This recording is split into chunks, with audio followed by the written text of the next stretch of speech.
हाय student, कसे आहात सगळे? मजेत ना? आपण इयत्ता दुसरीचा काल आपला भारत हा 21वा धडा पाहिला. त्यानंतर मी तुम्हाला चित्रवाचन 22 भाग 4 मधलं चित्रवाचनचे निरीक्षण करून येणारे प्रश्न तुम्हाला वहीत लिहायला सांगितले होते. तर आज आपल्याला 23वा मंगळावरची शाळा ही कविता पाहिजे आहे. पान नंबर 62, इयत्ता दुसरी बालभारती हा विषय. बघा, मंगळावरची शाळा म्हणजे मंगळ हा ग्रह. तुम्हाला ग्रह, उपग्रह, तारे वगैरे सगळ्याची माहिती आहेच. चंद्र, सूर्य, चांदण्या याची माहिती आहे. बुध, गुरु, शुक्र, शनी, मंगळ हे काय आहेत? ग्रह आहेत. या सगळ्यांची तुम्हाला नावे माहीतच असतील. तर तुम्ही काय, आता आपल्याला मंगळावरती म्हणजे माणसाने जशी प्रगती केली तशी माणसाला वाटायला लागलं की दुसऱ्या ग्रहावरती सुद्धा काही जीवसृष्टी आढळते का हे बघण्यासाठी मानवाने चंद्र आणि मंगळ या ग्रहांवरती निरीक्षण करून त्याचा अभ्यास करायला सुरुवात केली. तर असंच काल्पनिक आपली कविता आहे मंगळावरची शाळा. बघा, मंगळावरची मुले पृथ्वीवर आली, शाळेतल्या गमती सांगू लागली. मंगळावरच्या शाळेत पाटी पेन्सिल नसते, पुस्तकाची ओझे खांद्यावर नसते.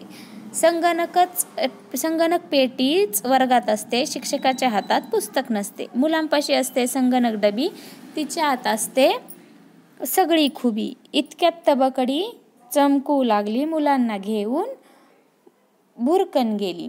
बघा, म्हणजे तबकडी. बघा, पहिला कडवं सांगते, मंगळवारची मुले पृथ्वीवर आली, शाळेतल्या गमती सांगू लागली. मग मंगळ ग्रहावरती मुलं आहेत आणि ती काय झाली, आपल्या पृथ्वीवर आली आणि त्यांच्या शाळेतली काय झाली गंमत आपल्या मुलांना सांगायला लागली, असं कवीने इथे वर्णन केलं आहे. तर मंगळवारच्या शाळेमध्ये पाटी, पेन्सिल, वह्या, पुस्तकं, दप्तर नसतं, तर त्यांच्याकडे कम्प्युटर किंवा लॅपटॉप असं असतं आणि पुस्तकांचं ओझं सुद्धा त्यांना नसतं. मग संगणकच काय असतो, कम्प्युटरच काय असतो त्यांच्या वर्गात असतं आणि शिक्षक देखील पुस्तक घेऊन न शिकवता डायरेक्ट मुलांना संगणकाद्वारेच शिक्षण दिलं जातं.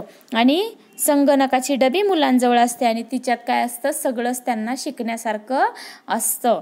आणि इतक्यात तबकडी चमकू लागली, मुलांना घेऊन भुरकन गेली. मग मुलं सांगत असतात, आमच्या शाळेत असं गमती जमती वगैरे सांगतात त्यांच्या मंगळावरचं यान, तबकडी म्हणजे यान, चमकू लागलं आणि त्या आलेल्या मुलांना परत आपल्या ग्रहावरती घेऊन गेलं. समजली कविता? सगळ्यांनी कविता 3 वेळा लिहायची आहे, वाचायची आहे आणि पान नंबर 63 वरचे सगळे प्रश्न वहीमध्ये लिहायचे आहेत. थँक्यू.